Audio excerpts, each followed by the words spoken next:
అది నమస్కారం. ముద్రగడ పద్మనాభం గారి యొక్క అంచుక్రియలు మూశారు. ఆయన అంచుక్రియలు జరుగుతున్న క్రమంలో దానికి ముందు కానీ తర్వాత కానీ వాళ్ళ కూతురుకు సంబంధించి కొంతమంది ఆమె బాధపడుతుందేమో రానివ్వట్లేదు అన్నారు. నేను కూడా మార్నింగ్ వీడియో ఇచ్చాను.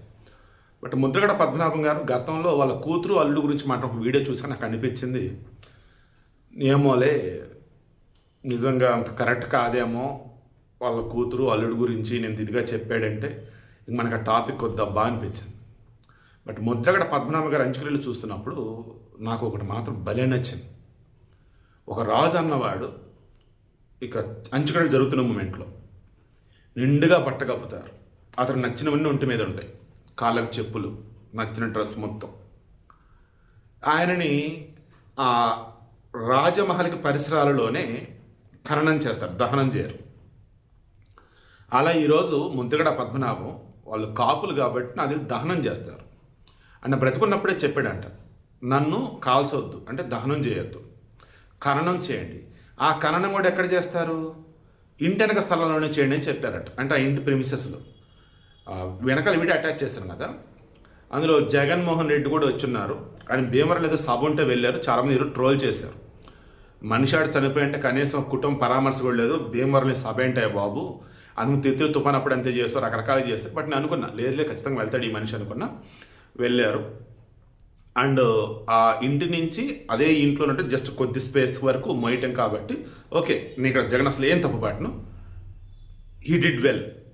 బ్రతుకున్నప్పుడు వెళ్ళి పరామర్శించండి ఇంకా బాగుండేది. బట్ ఓకే, ఇక్కడ నేను చెప్పదలుచుకుంది ముద్రగడ పద్మనాభం ఆలోచించిన విధానం ముందు చూస్తారు, అది నాకు బాగా నచ్చింది.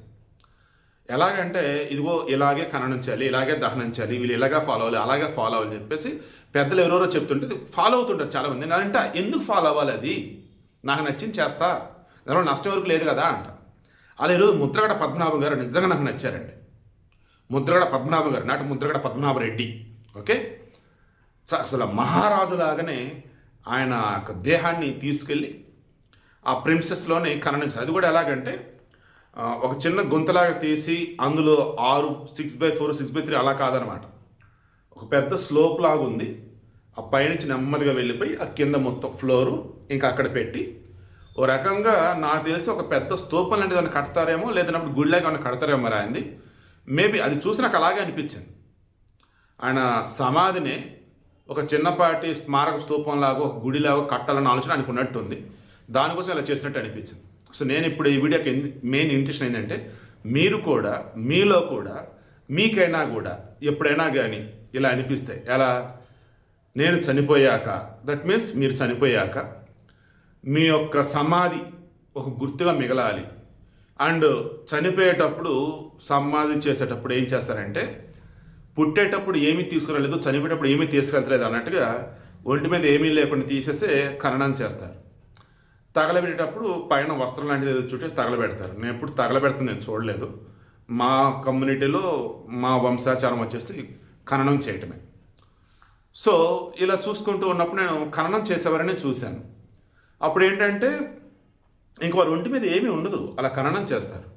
లేడీస్ అప్పుడు నాకు గుర్తులేదు, ఎవరు వెళ్ళలేదు లేడీస్ ఖననం చేసినప్పుడు. మా జడ్జికి సంబంధించి కూడా వెళ్ళాను కానీ సమాధి దాకా నన్ను తీసుకెళ్ళలేదు వాళ్ళు. సరే, ఇప్పుడు నేను చెప్పేది ఏంటంటే మనం పుట్టేటప్పుడు ఏమీ తీసుకురాలా, వెళ్ళేటప్పుడు కూడా ఏమీ తీసుకుపోము, పుట్టేటప్పుడు బట్టలు లేకుండా పుడతాము, పోయేటప్పుడు బట్టలు లేకుండా పోవాలి, ఇవేం వద్దు. ఎవరో దోచుకుపోరు, నగా నట్ర ఉంటా చవాన్ తవ్వుకొని తీసుకెళ్తారు అన్నట్టుగా ఏమి నగా నట్ర ఏమి వేయం కదా. మంచి నీట్గా బట్ట కట్టండి, వాళ్ళకి నచ్చిన వస్తువులు ఏమైనా ఉంటే చక్కగా వాడికి అలంకరించండి, ఖననం చేయండి, ఎవరు వద్దన్నారు? ఈరోజు ముద్రగడ పద్మనాభం చేసినది నాకు బాగా నచ్చింది, నిజంగా నచ్చింది. అండ్ ఆయన ఆత్మకు శాంతి చేకూరాలి. రాజకీయ పరంగా ఆయన్ని ఏం అవునన్నా కాదన్నా జగన్ మాత్రం పాపం ఆయన చివరి రోజులలో కాపులకి కాకుండా చేశాడు. అండ్ కుటుంబంలో మనస్పర్ధలు వచ్చాయి. అఫ్కోర్స్ జగన్ ఏమైనా చెప్తే చేయడం, ముద్రగడ పద్మనాభం చిన్న ఆయన కాదు కదా, ఇంకా ఆయనకి అనిపించింది ఆయన చేసుకుంటా వేయలే. కానీ బట్ ఒకటి మాత్రం నేను చెప్తా, నువ్వు ఎవరినైతే ఫాలో అవుతావో వాళ్ళకి మెంటాలిటీ తగ్గట్టు నువ్వు మార్చేసుకుంటావు, నీవన్నీ పక్క వెళ్ళిపోతావు. వాళ్ళు ఎలా ఉంటే అదే కరెక్ట్ అని ఫీల్ అయిపోతావు. బాస్ ఈజ్ ఆల్వేస్ రైట్ అన్నట్టు ఉంటారు. అప్పుడు నువ్వు బాస్ ఎట్ అవుతావు, ఫాలోవర్ అవుతావు. మీరు బాస్ లాగే ఉండండి, మీరు చేసే స్వధర్మంతో చేయండి. ముద్రగడ గారి ఆత్మకి శాంతి చేకూర మనస్ఫూర్తి కోరుకుంటూ ఉన్నా. బట్ ఆయనకి వాళ్ళ కూతురికి సంబంధించి మాత్రం ఎప్పటి నుంచో చాలా క్లాషెస్ ఉన్నట్టుకొని పొలిటికల్గా మైలేజ్ పొందడం కోసమే జనసేన సైడ్ వెళ్ళింది. పవన్ కళ్యాణ్ అందుకు అది ఆలోచించి వద్దమ్మా మీ నాన్నగారు మీరు కలిసి ఉండాలమ్మా అని చెప్పినాడు. మేబీ భవిష్యత్తులో వాళ్ళ కూతురు కూడా సీట్ ఇవ్వకపోవచ్చు. ఎందుకంటే ముద్రగడ పద్మనాభం గారి చివరకు కూడా వాళ్ళ కూతురిని దగ్గర రావద్దని చెప్పాడు. వాళ్ళ మిస్సెస్కి ఏదో ప్రాబ్లం ఉండి ఆసుపత్రికి ఏదో వస్తే హైదరాబాద్లో, అప్పుడు వాళ్ళ కూతురు అల్లుడు వీళ్ళని ఇంట్లోకి రానివ్వకపోవటం, వచ్చినా కానీ మళ్ళీ వెళ్ళిపోమని చెప్పడం సంథింగ్ పాప చాలా బాధపడితే వీళ్ళు కూడా ఏవో వచ్చున్నాయి. సరే కాపీరైట్లు పెడితే నేను పెడతలేదు, సాక్షిలో రిమైండ్ చాలా ఓట్లు పడుతున్నాయని బయట కూడా చాలామంది వాటిని వైరల్ చేస్తూనే ఉన్నారు. అవి చూస్తే నాకు అనిపించింది నిజమైన మళ్ళీ ఫ్యామిలీ ఇష్యూస్, దాన్ని మనం రాజకీయం చేయొద్దని. బట్ మార్నింగ్ మాత్రం ఎంత ఫ్యామిలీ ఇష్యూస్ ఉన్నా కానీ రాణిస్తారు కదా ఆడపిల్లని, అది కూడా రానిపోతే నాకు కొంచెం బాధిస్తుంది మార్నింగ్ అంతే. సరే ఎనీ విషయం అయితే ఇలాగే ఆచారం ఉండాలి, ఇలాగే చనిపోవాలి, ఇలాగే పోడ్చాలి, ఇలాగే ఖననం చేయాలి, దహనం చేయాలి, ఏం అవసరం లేదు.